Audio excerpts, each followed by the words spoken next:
Today we're doing the chapter 7 to 8 test, and we're going to be doing question 1. So we are going to be starting with part A.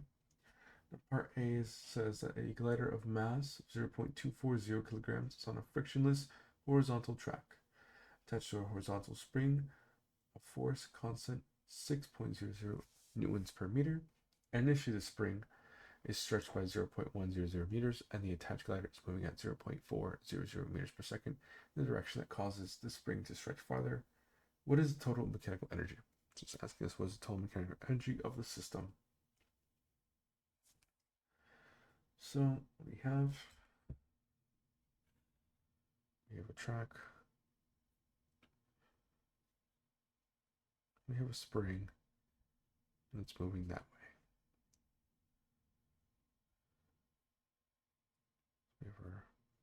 We are normal. We have force applied to a spring pushing us in this direction. So what we need is that energy is equal to our kinetic energy plus our potential energy of the spring. So pretty much it's going to look at as energy is equal to 1/2 mv squared plus 1/2 kx squared. So we're just going to plug in our values that we have.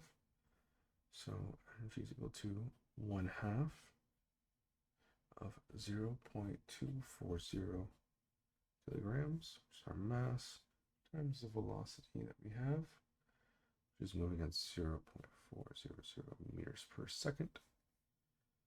And then we're adding it to also the 1/2 of kinetic, which we're looking at a constant spring force, which is 6.00 newtons per meter, multiplied by our next value, which is what it's being stretched by, which is 0.100 meters. So it's going to be pretty simple right here. Pretty much what we're going to be doing is just multiplying these values to get our kinetic energy and then our potential energy. And we're going to add them together and get our complete total energy that's going to be in this system. So for kinetic, we're looking at 1/2 multiplied by 0.240 0.400 0.048 plus, I'm going to do the same thing, keep this right here. Should I make this 1 for a stretch? 6.00 plus 0.3.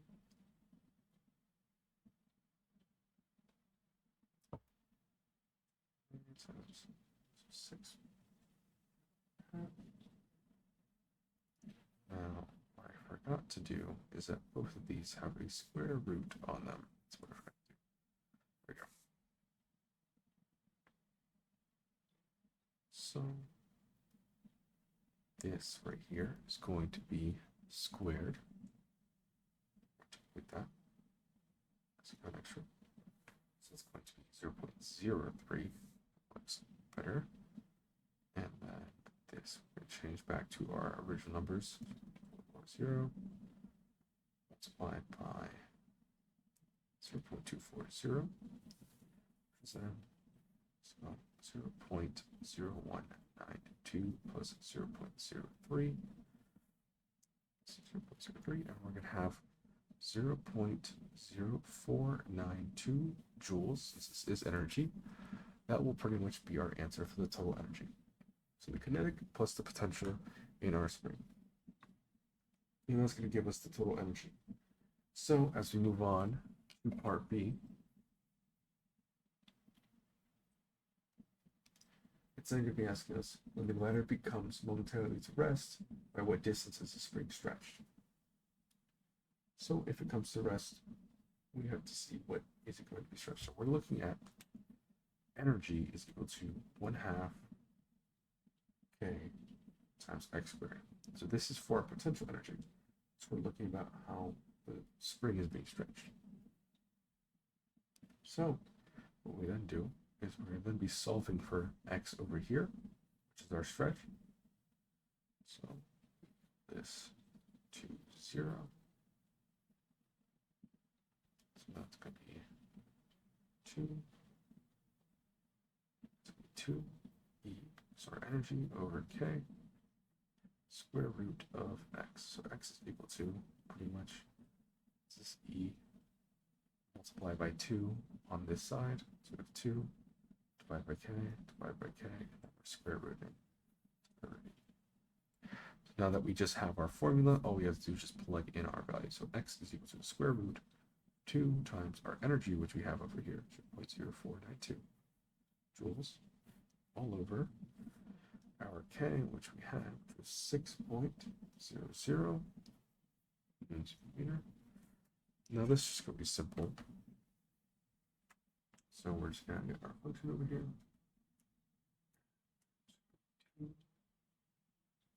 I like putting things in parentheses just to make sure everything multiplies correctly. 192 and then 6.00. That's going to give us, let's put it there, 0.128. X is equal to 0.128 meters. And that's going to be our answer for part B. So now let's move on to part C.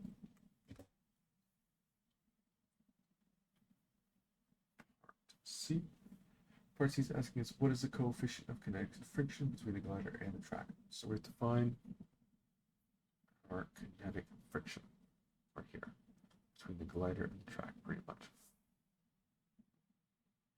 So for part C, actually wait, whoopsies, actually skipped to part D. Part C, it's asking us a glider of mass of 0.240 kilograms is on a horizontal track. It's pretty much our original 0.204 or 0.240 kilograms on a horizontal track and attached to a spring, which has a spring force constant of 6.00 newtons per meter. There is friction between the track and the glider. Initially the spring is stretched by 0.100 and the attached glider is moving at 0.400. The glider comes momentarily rest when the spring is attached by 0.112 meters. How much work does this force of friction do on the glider as the stretch of the spring increases from 0.100 meters to 0.112 meters? So, pretty much, we have what we similarly saw in part A. We have a similar equation right here, but we have the same mass, same spring force constant, and same time we also have the same velocity, and we have the same stretch. Now we have friction this time. We have to figure out what the friction is going to be. Or not be for part A, but we have to figure out is how much work does the friction or the force of friction do on the glider. So to figure out our work of friction, so WF. So if W friction is equal to our initial final energy minus the initial energy, it's going to give us our answer. So we have our initial energy, which was what we solved here in part A. Our initial is equal to 0.0492, because it's the same value as joules. So now what we have to find is our final. So we do similarly what we did previous, but all we have to do now is where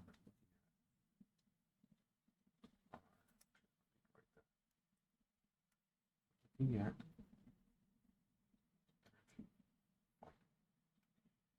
it's equal to 1/2 6.00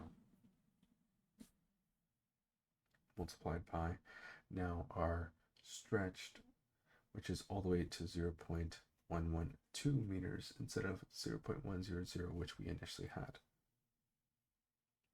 So we're just going to be doing this, multiplying. So 1/2 multiplied by 6.00 times 0.112 look at 0 point. And do not forget, again, the same thing is that this has to be squared. There we go. So that we get 0 point, so we can see 0.037632. And now what we do is we get these, we have pretty much input. So we have our final and we have our initial. And now what we're going to do is we're going to do 0.037632 minus what we had, which would be minus 0.0492, which is our initial. And when you subtract those two, 0.037632 minus 0.0492, we're going to get negative 0.011568 joules. And that's going to be our final answer. So that's going to be the total friction force that's being worked on it. With the total work of friction. So now let's move on to part D. We actually figure out what the friction is, the friction force. And since work of friction is equal to negative friction kinetic times our distance, what we're going to be doing is that we're doing F is then equal to, since our friction is equal to this, mass times gravity, multiplied by distance as well. And we have the work of friction, and we need to figure out, we have all the rest of these values. We can then move it around. We divide this over onto the other side, so we know that friction is equal to the work of friction, which is the absolute value of, we don't want negative, multiplied or divided by the mass times gravity times distance. So since we know our distance is going to be pretty much what our final distance minus our initial distance was given, we want to do it over our change in distance, which is going to be 0.012 meters. So now we're ready to plug everything in. So we can then plug everything in, which is going to be 0.011568 all over our mass of 2.40 kilograms multiplied by 9.8 meters per second squared, which is gravity, multiplied by our distance, which is 0.012. Right over here, what it's equal to. So with all that, let's then get 0.011568 over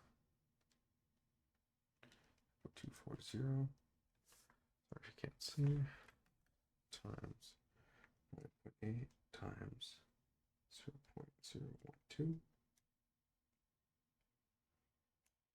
And then we round over, our answer is going to be 0.410.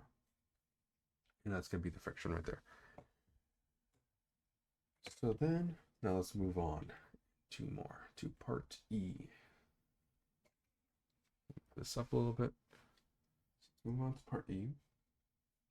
Now part E is asking a lightweight vertical spring of force constant K has its lower end mounted on a table. So we have a table over here and a vertical spring, its lower end, mounted on a table. It's on the table.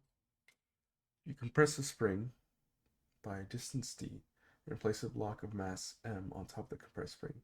Then release the block. The spring launches the block upward, and the block rises to a maximum height some distance above the now relaxed spring. Find the speed of the block just as it loses contact with the spring. So we're going to find the speed of when we place the block and these two lose contact. So how we're going to do that is pretty much what we know is that 1/2 r times k times distance squared is equal to pretty much kinetic energy plus mass times gravity times distance. And what we're going to do is just going to solve for v pretty much. Once we're figuring out our velocity. So since we have this right here, 1/2 kd squared, what we can then do is manipulate this to then move it around. So 1/2 mv squared plus mgd.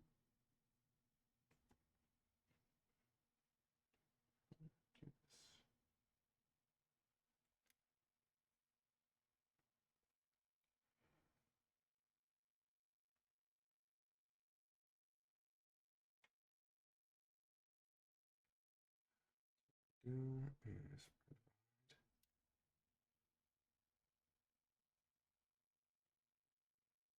2gd right here. This will give us 2 right here. We have velocity. We can subtract this gd on the other side. So we have 1/2 gd squared gd minus equal to 1/2 v squared. So then this right here is going to be 1/2, so we're multiplying by 2. 2. That's going to cancel out. Divide by m. Ad squared m. I've done that earlier. Actually, could have multiplied this to the other side, so we have to divide by m, so it's just v squared over here. So it's kd squared m. Subtract m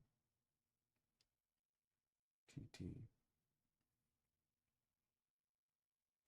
and then square the whole thing. So v is equal to this right here.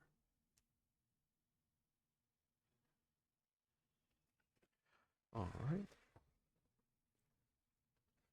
Let's move on to the next one.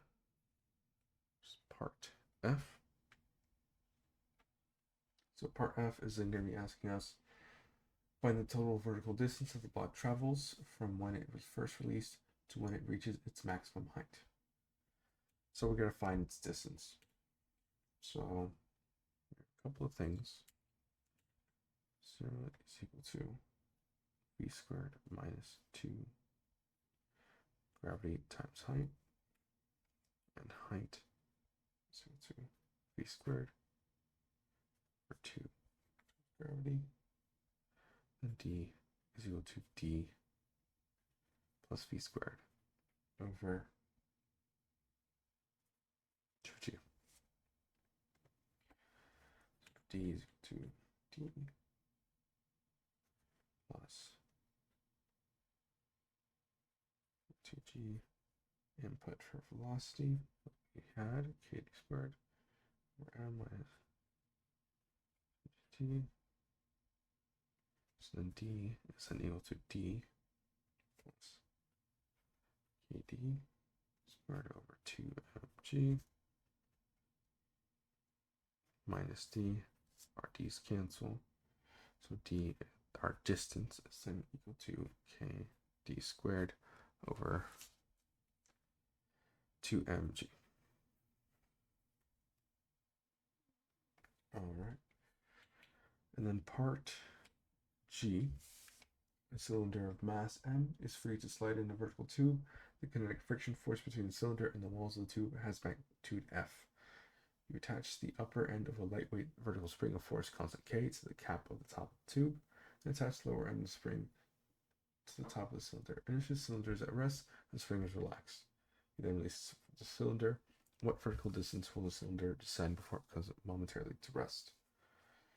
So, we know that gravity is equal to m times g times z, and that our friction is equal to our negative friction force times z.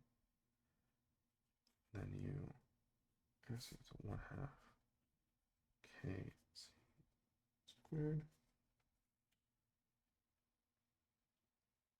So what we have here is m gz minus z minus 1/2 k z squared is equal to 0. We can take z out of all these, which is f minus 1/2 k z. Since z squared takes it out, it's 0. And now we can then move everything over. Since if we just take it as this right here, we'll have mg pretty much move those over. Negative plus, and then we're going to be dividing. Technically, we're multiplying by 2. And then we're dividing by the negative k, which is then going to turn this into positive and this into negative. So z is equal to 2 mg f over k. And that's the answer right there.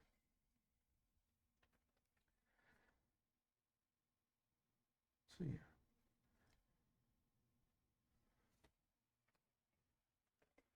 So that was question 1 of chapters 7 through 8. Thank you.